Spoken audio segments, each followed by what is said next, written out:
First of all, I offer my Sashtaganda Pranam to the lotus feet of my Gurudev, Nityaparishtavam Vishnupad, Ashtotar Shata Shishimad Bhakti Vaibhav Puri Goswami Maharaj.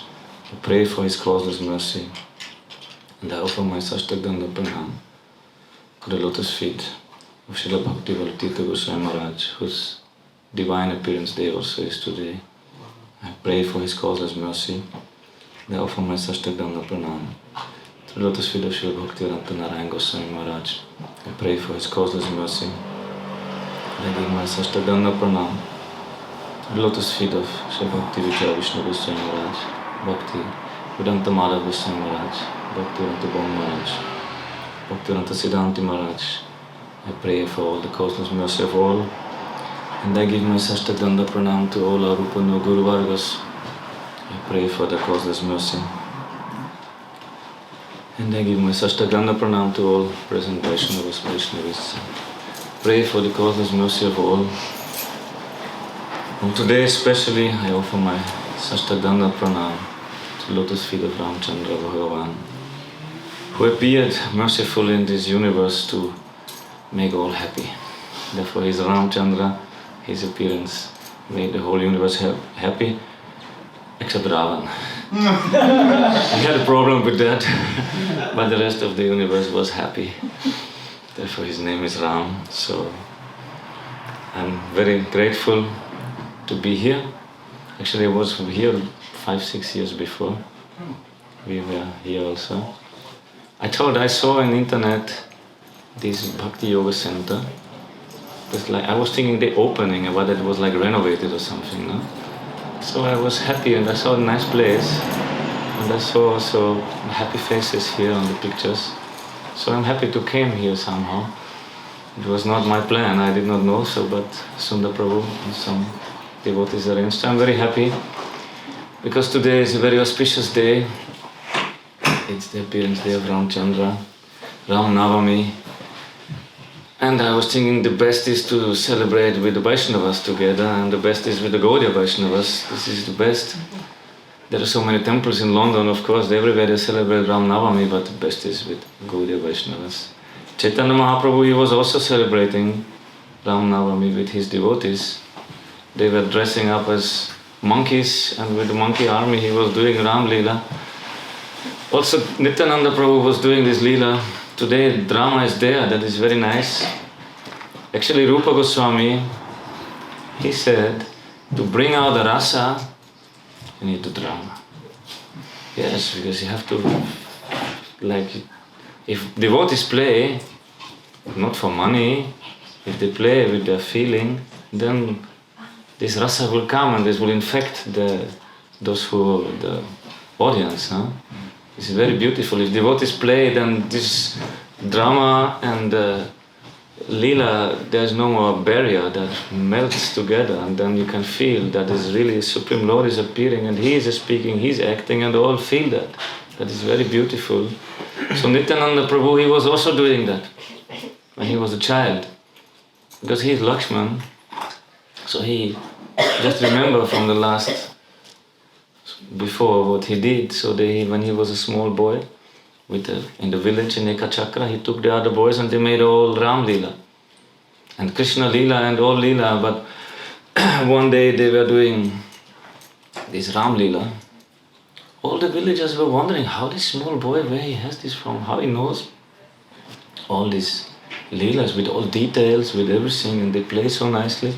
And all boys, of course, they were attracted to this Supreme Lord. He's also all attracted to play with him. They're forgetting eating, sleeping, everything. So one day they were playing when Lakshman was hit by Meghnad's Shakti weapon. I don't know what he played today. We will see. So then when they were fighting, Meghnad, he was the most powerful fighter. And Lakshman, actually he shot his Shakti weapon on Ram and Lakshman on both. But on Ramchandra, he did not affect him. But Lakshman fell unconscious and he was about to die. And Nityananda, of course, he was playing Lakshman, and the other boys, they play all the roles. One was Meghnad and all Hanuman, and he distributed all the roles to his friends. And when one friend threw one flower on him, that was the Shakti weapon, Nityananda fell unconscious. And he was almost stopped breathing. And the friends become worried, what happened? So they want to wake him up. But he's no more sign of life is there. Then all crying, and then people are coming also, the elder people are coming. And asking what happened, and the boys are crying, oh, we don't know what happened. Then one old man came. All became like, they could not think anymore. Oh, Nityananda, what happened to him? So then one old man asked, what happened? What you were doing? Which play, which lila you were playing? Then the boys explained, oh, Meghnad, he showed this Shakti weapon on Lakshman. And before, Nityananda instructed the boys, when this happens, you have to send Hanuman to Himalayas to bring Sanjeevani. But they forgot everything because they thought Nityananda, he left the body, so they forgot everything. Then that old man said, So then they sent Hanuman. One boy was Hanuman, one strong boy. Generally in the village, those little strong and fat, they play Hanuman, the boys. Because Hanuman is also strong, so must be. So he jumped to the Himalayas, and he was ordered to bring Sanjeevani herb, but he forgot, the doctor described. They brought first the doctor, they brought Ravan's doctor. Hanuman jumped to Lanka, stole the house, the complete house with the doctor, and brought it back. Then the doctor, of course, he was Ravan's doctor, he was not so much happy. But he's doctor, so they appealed to him, your vow is to save people's lives. So he did that. Then he described to Hanuman what he had bring, this Sanjeevani herb, go. So Hanuman went. On the way there was one demon. Ravan sent one demon. And this demon was disguised like a Ram Bhakta. He was sitting and chanting, Jai Ram, Jai Ram, Jai Ram. So Hanuman was flying to Himalayas, then he listened, oh, Jai Ram, what's that? So he came down, and that was a demon. So that demon said, oh, Hanuman, please be my guest. Take some prasad here. Hanuman said, I have no time, because they said before morning time, before sunrise, he has to come back from Himalayas and back. I have no time, I have an important mission. Lakshman, he will die if I don't go, if I'm not in time. No, at least you have to accept my hospitality. At least take a bath. So he persuaded Hanuman to take a bath. There was another demon. Another boy was dressed like a crocodile, waiting for Hanuman. Then Hanuman fought with that boy, killed him in the play, defeated him. Then he came back and killed another demon because he realized this is not a Ram Bhakta, this is a demon, killed him also. And then he went to the Himalayas. And he came to that mountain, but he forgot how this herb is, he forgot the description of the doctor, so he took the whole mountain and jumped back to Lanka. And he came there and put the mountain down, and then they put some herb. Nityananda was still lying. He was not aware what is going on. He was inside this lila. It was no more play, it was taking place. So they brought some herb, they rubbed it little, put to his nostrils. Then Nityananda, he woke up again, and all boys were happy, Haribol, they were relieved. So it's so much, also Supreme Lord is enjoying his own lila in different incarnations also, they have so much taste. Nityananda was playing, so they played all Ram lila, many things. So it's for us also very beneficial to do these dramas. This will give some feelings. If we forget everything, that this is costume and this is just let the persons come, it is very wonderful. It is really wonderful. Then all will cry. Ram Leela is very dangerous. No? Sri Narayan Maharaj, he used to say, don't go to Ram Leela, it will capture you. You will forget Krishna Leela. It is so touching, it is so pathetic. No? If you go there, you think, it starts very nice, and then Ram becomes king, and after Ram becomes king, it is going, and you think it's not possible anymore to become more pathetic, it still becomes more pathetic. It's so much that really everybody will cry. My Gurudev also said, if you read Ramayana, from beginning to end, you will cry. It's so, and Supreme Lord, he came to taste this also. How he's charming, no? How he's keeping his word, how he is the best king, he is the best son, he is the best disciple, he is the best husband, he is the best everything, best friend. So he's, with all his character, he's showing this, and so therefore actually more people, more devotees are attracted to Ram in India. More Ram bhaktas are there than Krishna bhaktas, but Krishna, difficult to understand. Supreme Lord is stealing, he's lying, he's cheating, he's stealing the clothes of the young girls. What Bhagavan is that? Bhagavan should be perfect character, perfect morality, he should follow these things, but what Krishna is doing, he not care for anything. Because he is Leela Purushottam. But Ramchandra is Maryada Purushottam. He is following, never crossing the Maryada, never crossing the morality, the ethics, never do that. Therefore also he never showing that he's Bhagavan. Ramchandra is just, he appears like a human being, not an ordinary human being, but he appears like a human being.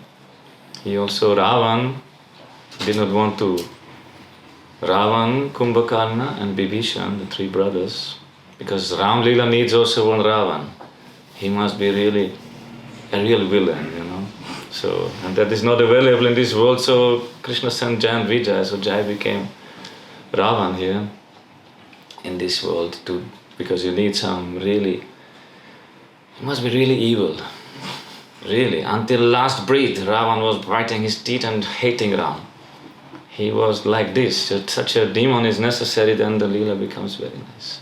Then Ramchandra's Leela becomes very nice. So Ravan, Kumbhakarna and Bibhishan, when they were young, they were doing tapasya because they wanted to become powerful. So they went and did tapasya for a long time because their father is a Brahmin, but mother is a Rakshasi. So they have both inside. So they went to do tapasya, and then Lord Brahma appeared after a long time. He was very pleased with the three brothers. Then he asked Ravan what he wants. So Ravan was thinking, I want to become immortal. Generally demons want that. With this mortal body they want to become immortal. That is, until now they want this. That was not only in Treta Yuga, nowadays people still want this. You see these Hollywood movies, when they speak about immortality, they think we keep these bones forever, or something like that. So they wanted to become immortal. Brahma said, this I cannot give. This is not in my hand. I myself don't have that, so how can I give?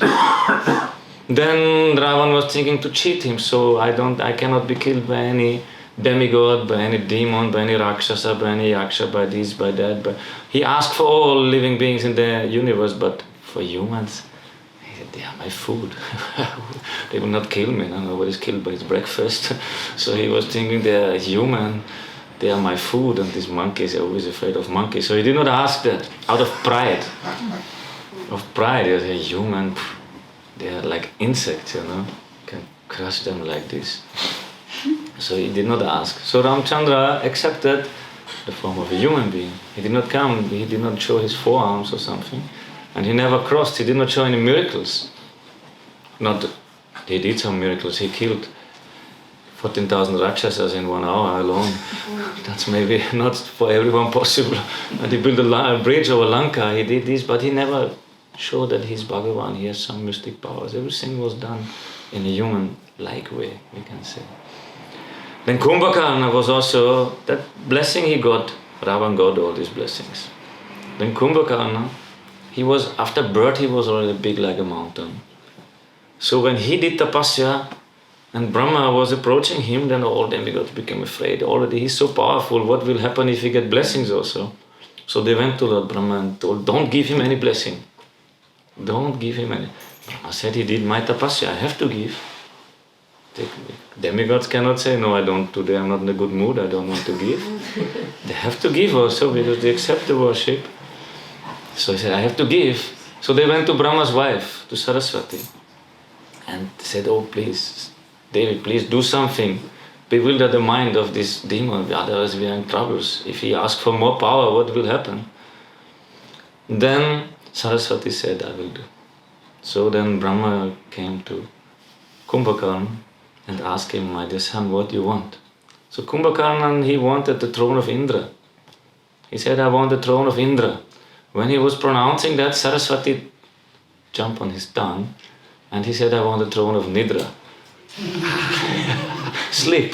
Nidra means sleep. He wanted to be the king of heaven, but he became king of sleep. Then, when he said that I want to sit always on the throne of Nidra, it slipped out from his mouth, and he realized, what is that? No, I take it back, I don't want this. He realized the demigods tricked me, something happened, so he took it back, and Brahma said, no, sorry, I already touched it, it's already given. Then he was begging, what to do, then Brahma said, okay, every 6 months, you can be awake for 1 day. Then what Kumbhakarna did, 6 months sleeping, wake up, eating everything what he finds around, and digesting 6 months. That was his life after that. Then Lord Brahma went to Bibhishan. Bibhishan is different.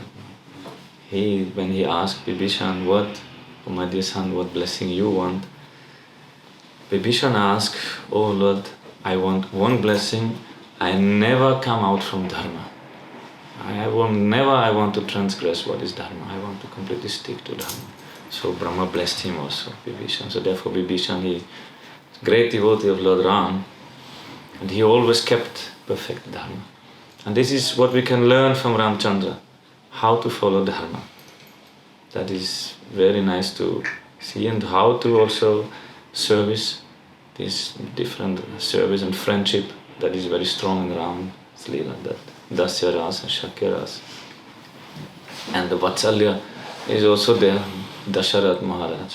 So the 3 brothers, after they terrorized the whole universe, the 2 brothers at least, and then the demigods, they could not defeat them, so they were praying to the Lord that he will appear. Same time Dasharat, he was a king, Sun dynasty king, very noble king, all good qualities he had. Only he had no son. So Dasharat Maharaj was very unhappy because he had no son. So he asked Vasishtha, his Gurudev, what to do. Then he said, we can do one yajna to get a son, but we need a special priest. And that is Rishashringa. But Rishashringa is a very special person. He's born from a rishi in the forest and a deer.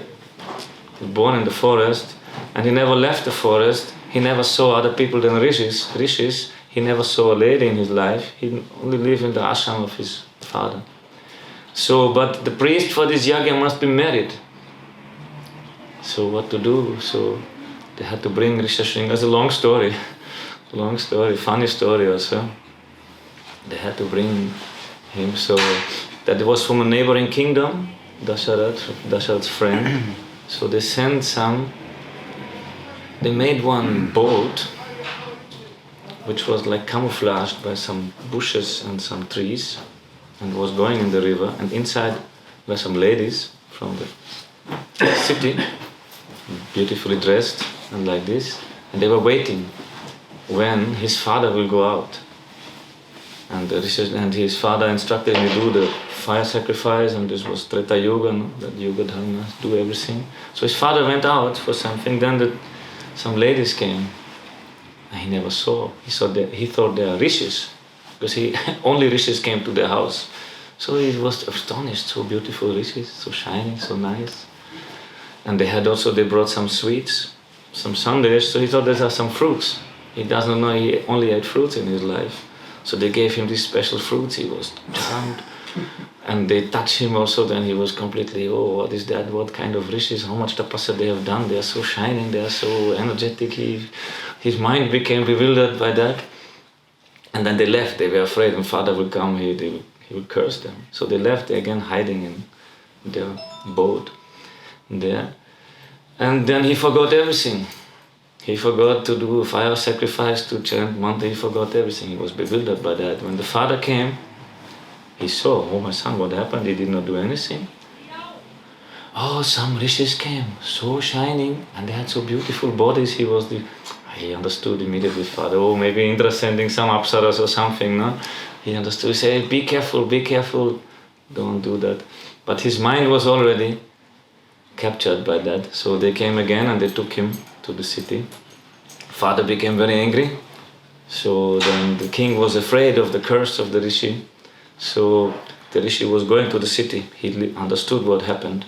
So the king, he put many people and he instructed them to speak about the beautiful qualities of Rishi Shringa in the court, how he's doing the priestly, everything perfectly. So when the king went, he listened so much glories, how his son is very nice there. He had no more anger when he arrived there. So they brought him to Dasharat and he did that yagya, this to get the son. And out of this, from the fire came one person and gave some kheer, some payasam, some condensed milk, something, cannot say what it is heavenly, it came divine. Gave something to Dasharat, and Dasharat gave it to Kaushalya and Kaikeyi. And they said, the third wife, Sumitra, is also there. Dasharat, 3 wives, Kaushalya, Kaikeyi, Sumitra. They say, oh, Sumitra has nothing. Everybody gave one part to her.